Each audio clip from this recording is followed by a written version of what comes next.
So, hey everyone, welcome to the Republic Industry Series. Today we'll be sharing with you the fundamental building blocks of the cannabis industry and its long-term viability. But first, let me just say we are so happy to have you here. I'm Justin Rufin Blanchett, associate within Republic's portfolio company investor relations team, residing here in New York City where Republic is headquartered. The presenter today is the head of private ventures for the National Institute for Cannabis Ventures. So while we continue to wait for everyone to join in, jump on the chat and let us know where you all are from. And please add your favorite restaurant in that city as well. I'll be planning my post-COVID trip accordingly, so please do not hold out. So thank you all again for joining, and a special thank you to all of you who have submitted questions beforehand. We received over 150 questions, which are a healthy reminder of how complex this cannabis industry can be. And our hope is to really provide you with enough educational resources to demystify the bigger questions you may have. We really hope to address most of these questions during this course, but feel free to continue to submit some of these questions throughout this 45-minute session. And we'll try our best to get as many of these questions answered as possible throughout the end of this presentation. So now that we're all on the same page, let's get started. According to the National Conference of State Legislators, a total of 33 states have legalized marijuana for medical use, 14 of which allow adults to legally use the drug for recreational use as of March 2020. And that number may continue to rise as more people are accepting the idea of legalizing marijuana across the United States. We at Republic believe that understanding these implications is essential. So without further ado, let me introduce our esteemed speaker, Don Yoakum from the National Institute for Cannabis Ventures. Don has spent 26 years in capital markets, spanning investment banking, institutional money management, and wealth advisory. Now as the head of private ventures for Nikki, Don directs the research into the cannabis company, both public and private. He meets with insiders, talking to CEOs, and looks for the biggest and best private deals in cannabis. So let's now dive into the fundamentals of the cannabis market today, key trends and potential investment opportunities. You guys are in for a real treat. Don, please take it away. Thank you, Justin. Appreciate that. Appreciate the intro, and thank you everybody else for joining me today. Today, we're taking a hard look at the cannabis market. And as we examine it closely, you'll see what I see, that cannabis is the single biggest market to hit the global economy in decades. Each year, more money gets spent on cannabis than consumers shell out on the most sweeping, high-flying tech industries to emerge on the scene since tech took over the economy in the late 1990s. It's bigger than the global PC market. It's bigger than gaming. In fact, consumers spend more money on cannabis each year than the social media companies like Facebook and Instagram and online marketplaces like Amazon all earn combined. And it's already almost as big as one of the most ubiquitous, innovative, and disruptive sectors of the 20th century. Now, I expect all of you with me here today would happily hop in a time machine to invest in Microsoft, Apple, and Amazon for a second chance to get in early on those unexpected but remarkably high growth industries. But with cannabis now on the scene, you don't need a time machine. You just need to appreciate the massive size of the cannabis market today and how much bigger it will get as legalization inevitably spreads. Because once it does, it will leave some of the most significant industries to merge in the 21st century in the dust. There's a lot of opportunity in cannabis, but also a lot of confusion. And today I hope to clear up much of that confusion because there are a couple of misconceptions that investors have about cannabis investing that I'd like to address first. For starters, it doesn't take a lot of money to invest in cannabis. Companies raising money through Reg CF offerings typically have very low minimums. And for stocks, the minimum investment is however much it costs to buy one share of stock. So owning cannabis stocks is within everybody's reach. Second, the assumption is that all cannabis stocks are penny stocks. This is also not the case. Many cannabis stocks will soon trade on major exchanges like the New York Stock Exchange and NASDAQ once the government moves to make cannabis legal at the federal level, which means that they have graduated well beyond being penny stocks. Now, before we size up the cannabis market, let's take a look at this incredible plant and the industry emerging around it. Hemp and marijuana, sativa and indica, flowers, extracts, isolates, harvested or synthesized, cannabinoids and terpenes. The rapidly emerging cannabis industry is fantastically complex. And the complexity begins with the remarkable compounds found inside the cannabis flower. After all, it's the compounds found in the cannabis flower that make this plant so special. You will find most of these compounds in the waxy hair-like substances called the trichomes that surround the flower. Here we have a flower bud from a cannabis plant. The fuzzy yellow and orange hairs sticking out of the flower are the trichomes. And as far as the cannabis industry is concerned, that's where all the action is. Now, the cannabis plant produces these trichomes to protect the flower. They defend against the growth of mold and fungus, act as an antibiotic, and deter pests. And the special compounds that end up in the trichomes are part of a class of chemicals called cannabinoids. And cannabinoids are what it's all about. Here you can see just a few of them listed. You probably know the two main ones, tetrahydrocannabinol, or THC, and cannabidiol, which is CBD. THC gets you high, CBD does not, and it's creating its own health and wellness craze. But within the cannabis plant, THC and CBD are by far the most abundant. But the cannabis plant produces possibly more than 100 different cannabinoids, each with its own unique set of properties. And capitalizing on these properties will take the cannabis industry well past its current boundaries. The rolling back of cannabis prohibition is a global phenomenon, moving these boundaries back quickly. It's creating entirely new markets, as well as impacting established industries ranging from beer makers to big pharma. The core of the cannabis industry rests with cultivators, extractors, and dispensaries. Here you can see a greenhouse growing operation at the top left, a curing facility, and a dispensary. The greenhouses can be vast, some covering 25 acres or more. And with dispensaries migrating to corporate ownership, they look more like an Apple store or high-end spa than those sketchy gray market dispensaries of the past. But the cannabis ecosystem extends far beyond these players. And companies are emerging all along the supply chain to capture and create value. Here we have a simple map of the cannabis supply chain. It starts far from the customer and ends with retail, right next to the customer. As in most industry, there is a lot of research going on far from the customer. New strain development, growing techniques, synthesizing cannabinoids in the lab, and developing entirely new molecules derived from cannabinoids. Companies heavy in R&D include GW Pharmaceuticals, Cardell Therapeutics, and Emerald Health Pharmaceuticals. That last one's a private deal that I brought to our subscribers early last year. Amyris is another heavy R&D company making a move into cannabis. It has modified the genome of brewer's yeast to biosynthesize cannabinoids at massive scale and at 1/8 the cost of current methods. As we move closer, micro-tissue propagators create clones for growers. These include companies like Dark Heart Nursery and Zen Labs, which is another deal that I'm looking at closely. Cultivators are farmers and greenhouse operators that have switched to growing cannabis. Village Farms is one example of a mega greenhouse grower operating in British Columbia that is switching its existing greenhouse growing operations to cannabis.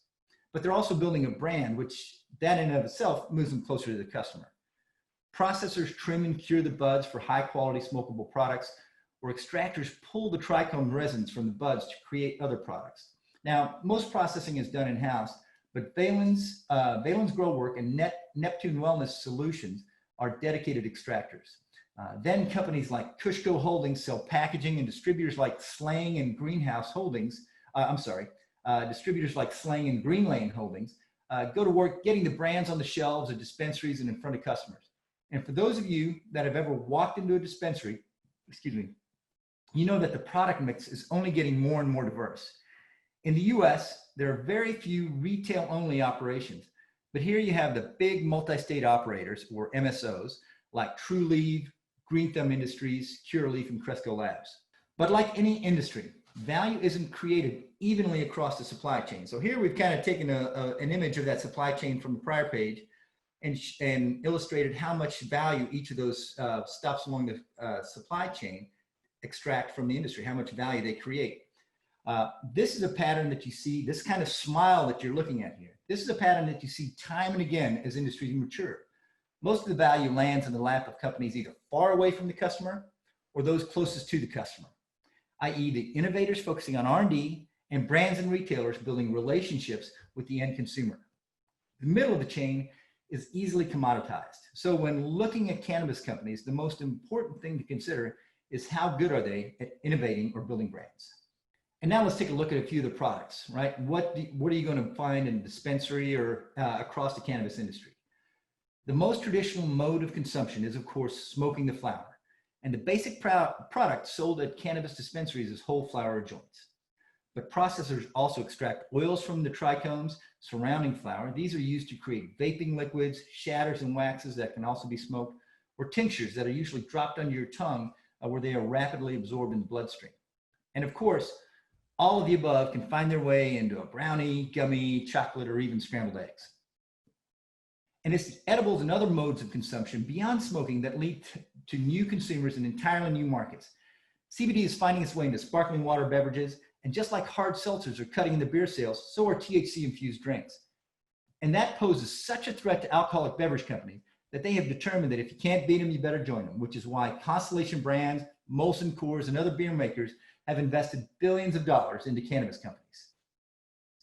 So I'm sure you've also noticed CBD products on the end caps of your local grocery stores. Here's one of my local Wegmans and a pallet of CBD-infused sparkling water at Woodman's. More and more major retailers, grocery chains, and drugstores like CVS and Walgreens are stocking up on CBD products. These are filled with balms and tinctures, and there's also quite a few cosmetic companies getting into the act. To all of this, like the regular smoking products, CBD in all its forms, to all of this, we have to consider the substantial innovation surrounding other ways to consume cannabis for medical purposes that are expanding use. The goal here is to control dosage. Inhalation devices, dissolvable strips, and patches are just a few delivery mechanisms being used by patients for medical purposes. And then finally, we have pharmaceuticals. These products undergo clinical trials, and some of the drugs being developed are totally unique compounds, mixing THC, CBD, or some of those other cannabinoids that I showed you with different molecules to create totally new drugs that take advantage of the way cannabinoids work in the body. And the beauty of the opportunity to invest in cannabis boils down to the fact that we know the current size of the market. In 2018, global demand for cannabis rung in at $344 billion. Now that number includes both legal and illegal sales, and that $344 billion base gives us a sense of how much of that existing demand cannabis companies will soon be able to turn into legal revenues. Over the last few years, cannabis demand has grown steadily at about 15% per year. That means that in 2019, global cannabis demand likely hit about $400 billion. So let's take that $400 billion number. Let's compare that to the multi-$100 billion base that the total global demand for the incredible products and services sold by some of the biggest tech companies around the world. And I'll wager, and just think about this for a second, that when you think of the major new tech innovations over the last 40 years, your list includes many of the sectors included in the next chart. So I'll give you a second. Think about some of the biggest tech over the last few years, over the last few decades, and now we'll take a look at them. The industry shown here pull in hundreds of billions of dollars in revenue each year. PCs are a $200 billion industry.